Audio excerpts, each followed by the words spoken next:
আসসালামু আলাইকুম। আমি এলিজা শখের রান্নাঘর, আপনাদের সবাইকে স্বাগতম। আমি ভেন্ডি ভাজি করব। আমাদের রাজশাহীতে এটা বলে ভেন্ডি। রাজশাহী থেকে ভেন্ডিটা পাঠিয়েছে আমার বড় বোন। আর আর সিলেটে বলে ঢেঁড়স। প্রথমে পরিমাণ মতন তেল দিয়ে দিয়েছি, আর কয়েকটা শুকনো মরিচ ছিঁড়ে লাল করে পরে আমি ভেন্ডিগুলোকে দিয়ে দিয়েছি। ভেন্ডিগুলোকে এভাবে উল্টিয়ে পাল্টিয়ে একটু নেড়ে নিলাম। এই ভাজিটা বেশি রান্না করতে তেমন বেশি সময় লাগে না, কিন্তু খেতে খুব স্বাদ। এভাবে আপনারাও একটু মোটা মোটা করে কেটে নেবেন, কারণ বেশি চিকন করলে ভাজিটা গলে যাবে। আর ভাজিটা মানে সবুজ সবুজ থাকবে।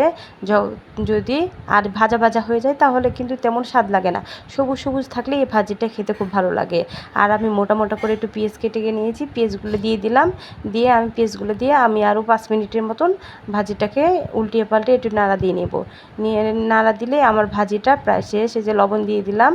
আর এভাবে এই ভাজি দিয়ে আমি 1 প্লেট ভাত খেতে পারি। আমার আবার এই ভেন্ডি ভাজি খেতে খুব ভালো লাগে।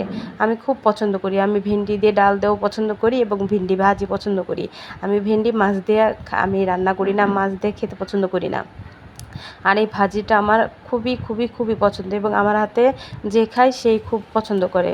ওকে